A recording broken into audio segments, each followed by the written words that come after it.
much can I make as a full-time artist doing only traditional art? That is no online promoting, no TikTok, no Etsy favor. Oh my god, I got my first ever commission a week ago when I went to the art gallery to work on my portraiture, and this happened.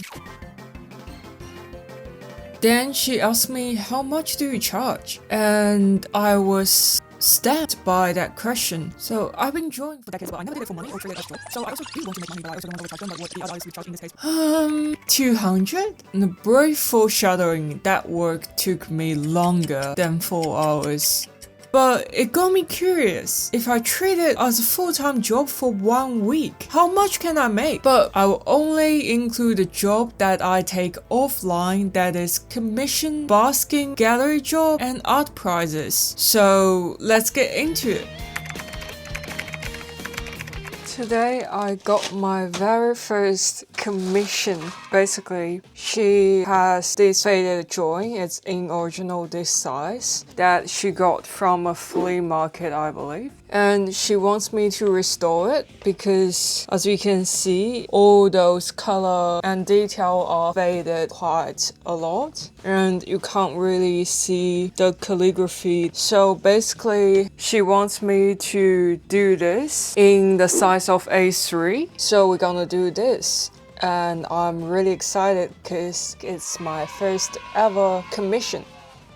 And to do that, I saw a really special roll of paper. It has this like tinted color and a bit of texture. I think it will fit really well with this painting, and this is, I'm pretty sure it's Christian, and I believe people who's Christian online would know what those means. But anyways, I'm gonna transfer that to this paper and return to the customer one that's not faded, brand new. So the first thing I need to do is cut this roll of paper into the correct size because it's way too big. Let's get it down. Hopefully I can get a good review from my first commission. Actually, I'm excited for it. And I'm gonna use pencil, charcoal pencil, and a bit of watercolor. And I'll figure out the calligraphy later because I don't know how to do English calligraphy. But it's something YouTube can teach me.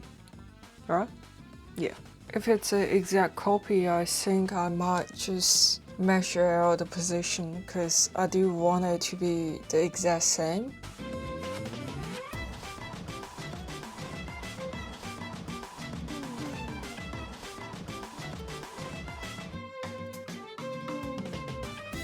Now I'm ready for a precise stage, a more precise stage. So I'm just gonna use the kneadable eraser to get rid of some of the charcoal so I can work on a cleaner paper, because I suppose it needs a really clean line work.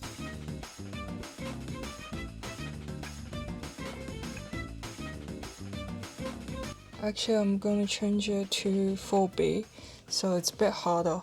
And there's some area you just blend it into a surface instead of doing a line, because I think it'll be more effective this way. Now I'm gonna do the text because I don't know calligraphy, so I'm just gonna get a shape out of it. That's the time I realized that's gonna cost me way longer than 4 hours. I spent almost the entire night just drawing out all the alphabets. Yes, I drew. I think it's almost done. I'm just fixing up a little bit of detail, and I will put the watercolor on, and after that I will put all the text on, and it should be done. And it's currently 7 p.m. the night before I'm gonna hand over to the customer. I honestly think it looks pretty good. Well, there's a large chance that I'm biased, but I'm happy about it. I hope the customer's happy about it, and I hope you guys happy about it so I can get a bit more commission online. That will make my life much easier. So I have an Etsy shop. I have an Etsy shop that no one visits. I'm figuring out the algorithm slowly. Okay, but if you, yes, you can just click into the link that I put in the description below. It'll make my shop to be seen more, please. Oh, I think if you can see, I'll put on a better shot, but it has a tint of blue on it. So I'm just blending in some blue watercolor and apply over there. But I'm just gonna add a little bit of yellow watercolor, because if you can see from here, it has a bit of yellow tint to it. So as on the hand, I don't know how obvious on the camera, but I'm gonna do. Oh wait, why is so bright on the camera? I promise you it's not that bright on the paper. I don't know why it show up like that on the camera. I'll put a photo there. Okay, that's how it looks like now. And I'm just gonna finish the calligraphies really quick tonight, and I'll show you the final product tomorrow morning before I hand it over to the client. Cause okay, now that is fully completed, but I do have a problem because she hasn't really replied to my message. So basically I thought I would give it to her on Friday. Everything was as planned, but I couldn't contact her for the entire day, which turned out I got the number wrong. And I didn't get the deposit from her in advance because I believe in people, okay? I believe in people. I probably should have. When I was thinking, great, all the work goes to nothing, I found her correct number and she picked up a few days later. And guess what? I even got a tip. Yeah. So the total of that job of this week turned out to be $250.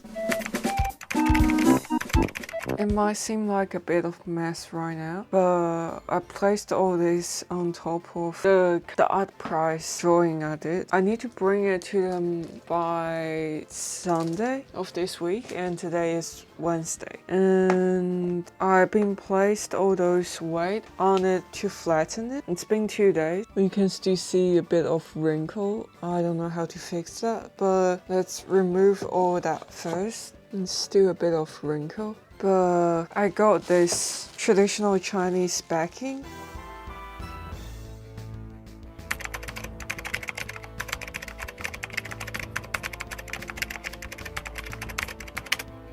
Okay, I think it's too big for the camera.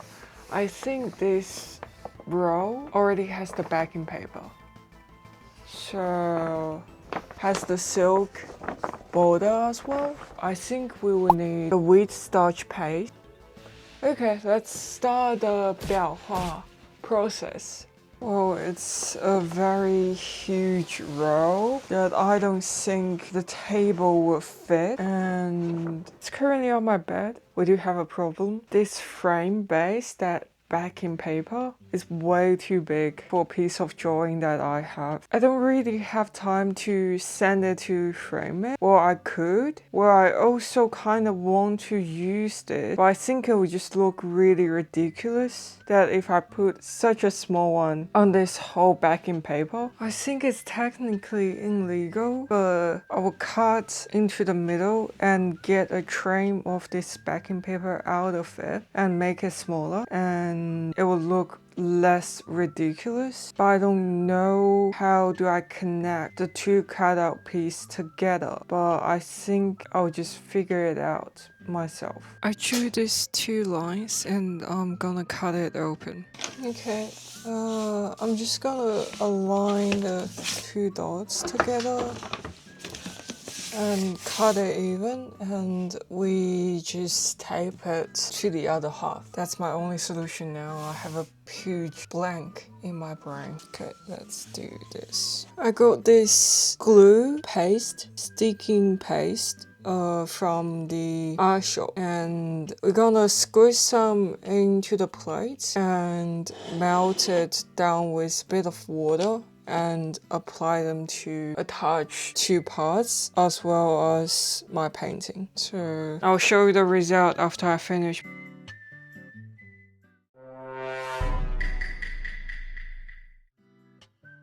Just hopefully it will glue it gently. Also, if you're asking why you use this brush, you're not respecting the art. Yeah, I know. I couldn't find a brush and I ran out of time, so I sacrificed this brush. Now it's a glue brush. Huh? Okay. Just fill it into the gap and hopefully the glue. Hopefully it fixes all that, and when it dries a bit, I'm gonna roll it up and bring it. I just got back from gallery and I forgot the most important thing. Every other Friday, I would go volunteer at a local gallery, so yeah, this is a completely no-pay job, but they got really cool stuffs here. Every time I came in, I would flip through all the magazines, and I've been loving those handmade balls. Friday is usually quiet, so I got some time for myself. I decided to sketch a bit on my sketchbook. I'm not sure if showing the content of the book would violate the copyright stuff, so I might just blur it. But hey, it's a good day, and I have to shout out to the gallery here. If you're living around Melbourne area, and make sure if you visit the area someday, just stop by. It's quite sad to see that there's only old artists who working here, so yeah, I'd love to see some new blood here. If you've watched my previous videos, you know that I sometimes go busking on the street, but I never get a chance to tell you the story and how much I actually make from it. That might surprise you. So I got this trolley that I put everything in, my whiteboard, two football chairs and a football desk, and my drawing essentials. I would go on the train, and every time I go on the train, I get awkward because the board doesn't really fit perfectly and the kids can see from their height, and sometimes they got really excited and trying to make eye contact with me, and I just like, yeah, sorry, I dodge. So I got on the side and I put my board up and I wait with a fake smile. So I did it for 2-day weekend, and I would pick a few interesting customer to tell. So the first one is a mother and her daughter, and they are Chinese Australian, and she was telling her daughter the whole time to learn from me, and her daughter was like very serious the whole time, and she told her daughter that, look, if you sharpen one skill enough, you can always make money or at least make happiness out of it. Well, classic Chinese mom, I guess. But we prefer to hope for the later one because it's more achievable. So the second customer is a guy from America, and well, he walked past me and turned around, and he had a sketchbook just clipped around the back strap. I was super excited when he told me that he's from New York, because I always had those fantasy of going to New York and make a business since I was a kid. And it's not a train, because I had it for almost 20 years, and we kind of made fun of the Australian accent, completely just a joke, because neither of us actually Australian. At the end of the day, he came back and he gave me a high five for good business, and I told him that it has been my dream to go to New York and grow my art business,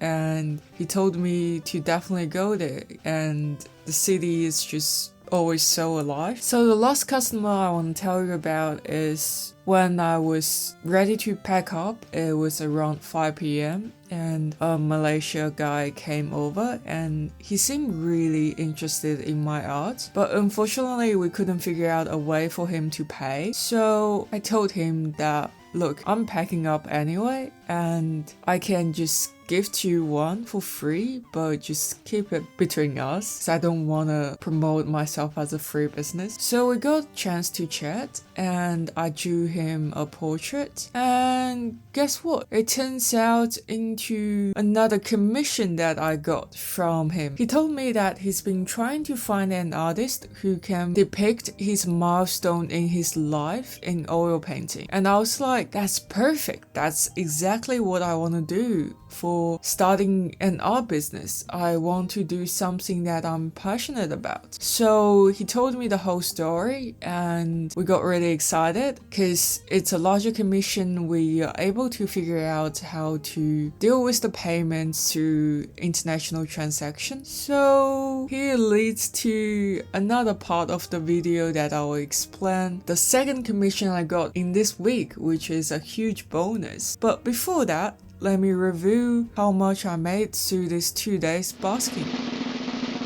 $550. Not bad, right?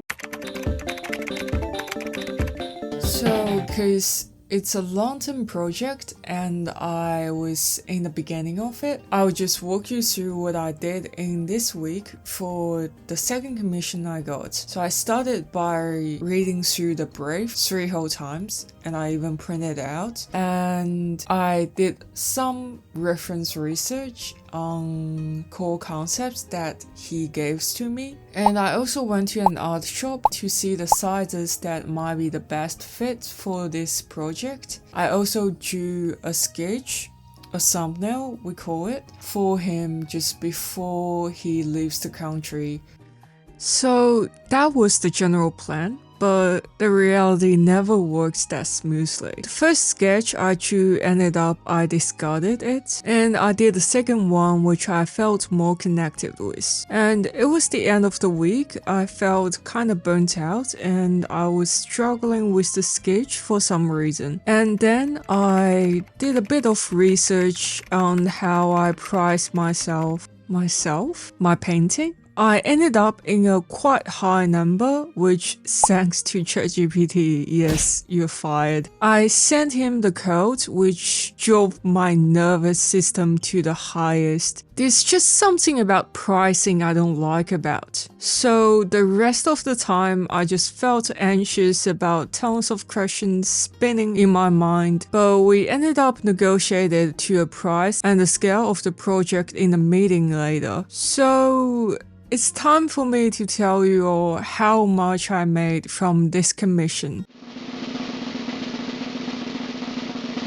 $1,500. So if we add all those figures up, it comes down to $2,300 in a week. Wait, that's not $3,000. You said $3,000. Well, if I can win that art prize, that's how I made $3,000 in 1 week as a traditional artist. I got just a bit lucky. There's still artists all around the world cutting their food budgets for art supplies. I may be yapping, but when I work with the elder artists in the local gallery, we had to take down works from the late artist who just passed. I have been educated enough and too much about being the top of the top, but honestly, I don't mind being a nameless one in a million, cause art is when you pick up your brush at home, drawing the silliest picture of your loved ones in a just fine afternoon when you are reaching your 80s. Your work may be just lying off a shaky hand, but your audience still love your work. Hope you enjoyed the video, and I'll see you next week. Don't forget to hit a thumbs up, subscribe if you haven't, so you can check out more of my upcoming videos related to my Chinese art backgrounds. If you want to keep watching, here's the video that the algorithm thinks you might like. And I'm determined to push out more and better quality videos every week. Bye!